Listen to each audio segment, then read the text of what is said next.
कर्नाटक के पूर्व सीएम कुमारस्वामी ने तेलंगाना के सीएम केसीआर से मुलाकात की।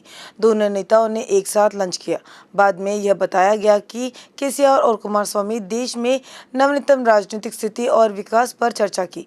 दोनों नेता राष्ट्रीय राजनीति में क्षेत्रीय दलों का भूमिका, केसीआर की नई राष्ट्रीय पार्टी के गठन और भविष्य की गतिविधियों पर चर्चा की। केसीआर पहले ही बेंगलुरु जा चुके हैं और पूर्व प्रधानमंत्री देवेगौड़ा और कुमारस्वामी से चर्चा कर चुके हैं। सीएम केसीआर राष्ट्रीय स्तर पर राजनीतिक दल बनाने की तैयारी कर रहे हैं। देश के विभिन्न दलों के नेताओं ने पहले से ही चर्चा हो चुकी है। उन्होंने संबंधित दलों के नेताओं से भाजपा को सत्ता से बेदखल करने के लिए एक साथ आने को कहा। इस सिलसिले में हैदराबाद आए कुमारस्वामी ने केसीआर के साथ विशेष बैठक की। सीएम केसीआर इस महीने की 17 तारीख को तेलंगाना राष्ट्रीय एकता वज्रोत्सव के मौके पर बंजारा भवन और आदिवासी भवन का उद्घाटन करेंगे। राज्य मंत्री वी श्रीनिवास गौड़, तलसानी श्रीनिवास यादव, सत्यवती राठौड़ के साथ स्थानीय विधायक दानम नागेंद्र ने हैदराबाद के बंजारा हिल्स पूर्व व्यवस्था की समीक्षा की। हैदराबाद की मेयर गदवार विजयलक्ष्मी, महबूबाबाद जिला परिषद अध्यक्ष अंगोत बिंदु, आदिवासी सहकारी समिति के अध्यक्ष वाल नायक, टीआरएस पार्टी के एसटी सेल अध्यक्ष रूप सिंह, आदिवासी शासन सचिव क्रिस्टीना चेंगोतु और स्थानीय जनप्रतिनिधि मौजूद थे। केंद्रीय मंत्री किशन रेड्डी ने चेल्लापल्ली रेलवे स्टेशन का निरीक्षण किया। उन्होंने कहा कि बढ़ते जनसंख्या घनत्व को देखते हुए सिकंदराबाद, नामपल्ली और काचीगुड़ा रेलवे स्टेशनों के विकल्प के रूप में चेल्लापल्ली रेलवे स्टेशन टर्मिनल को आधुनिक सुविधाओं के साथ डिजाइन किया जा रहा है। किशन रेड्डी ने कहा कि चेल्लापल्ली रेलवे टर्मिनल ट्विन शहरों के साथ 2 तेलुगु राज्यों के सभी क्षेत्रों की यात्रा के लिए उपयोगी होगा। किशन रेड्डी ने कहा कि चेल्लापल्ली रेलवे टर्मिनल को दिसंबर 2023 तक उपलब्ध करा जाएगा। विधायक दानम नागेंद्र ने कहा कि खैरताबाद विधानसभा क्षेत्र में 100 लोगों को दलित बंधु योजना के तहत लाभ पहुंचाते हुए राज्य सरकार कल्याण और विकास की गति तेज कर रही है।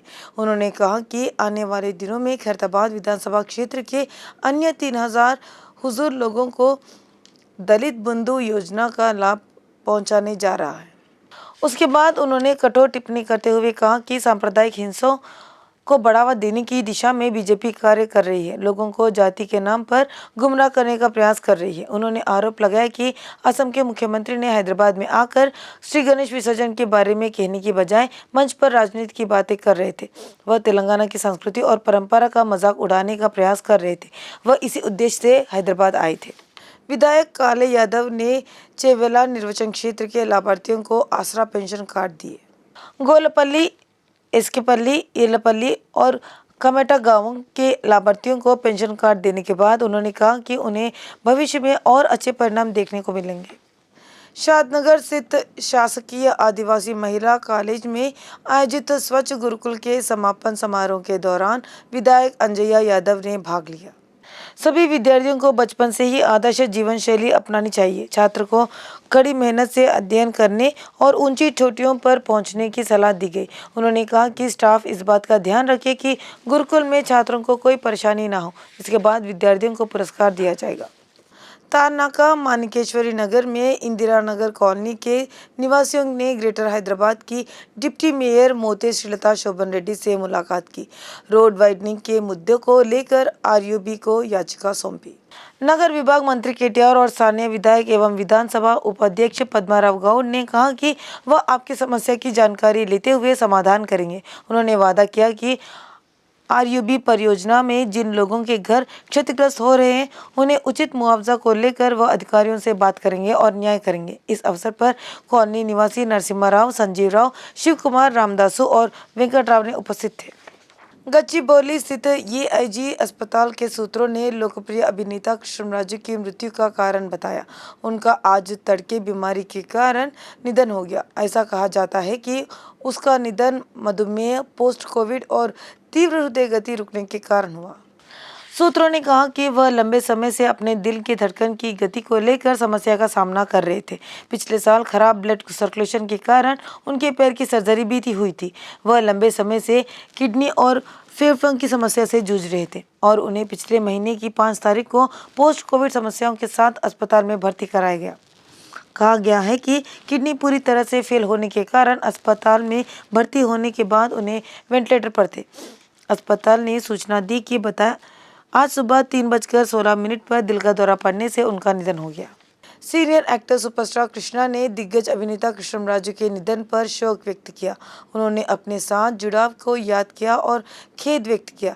यह बहुत दुर्भाग्यपूर्ण है कि कृष्णराजू हमारे बीच नहीं है। उन्होंने याद दिलाया कि उनकी 50 साल की दोस्ती है।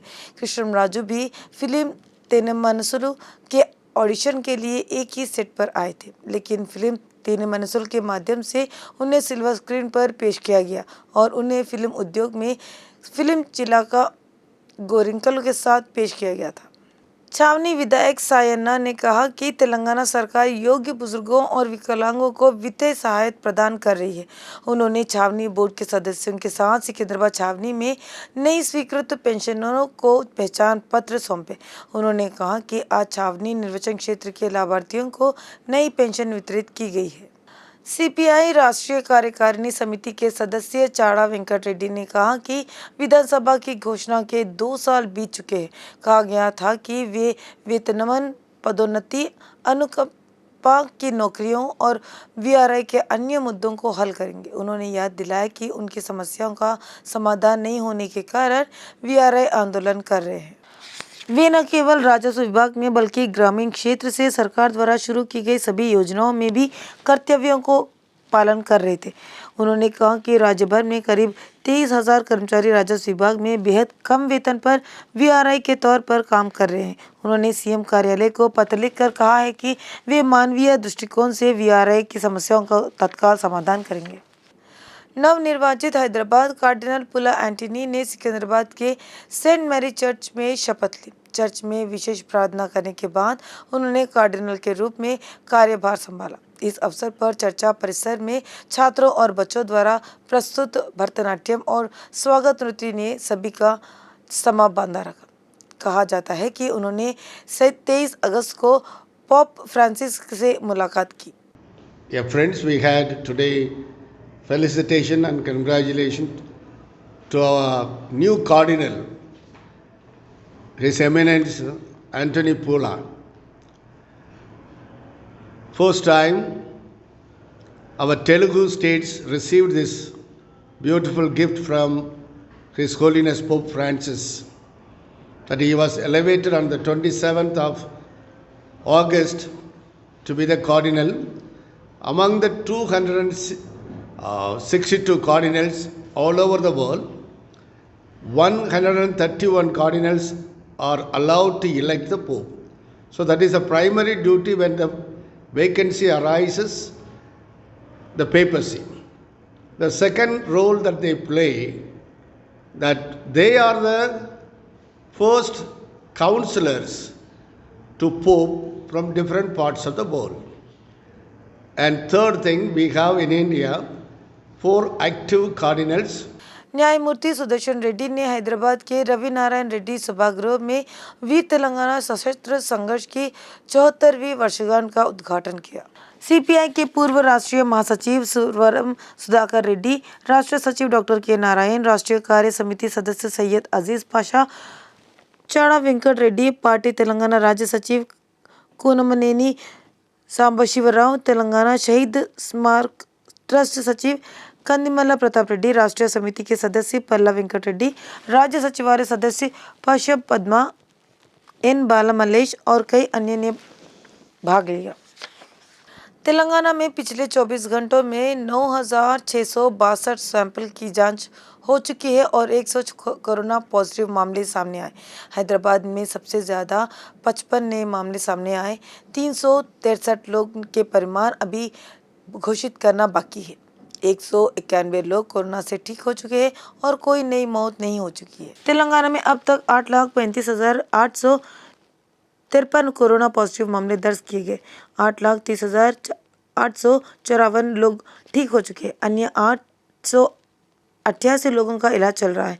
राज्य में अब तक कोरोना से 4,111 लोगों की मौत हो चुकी है।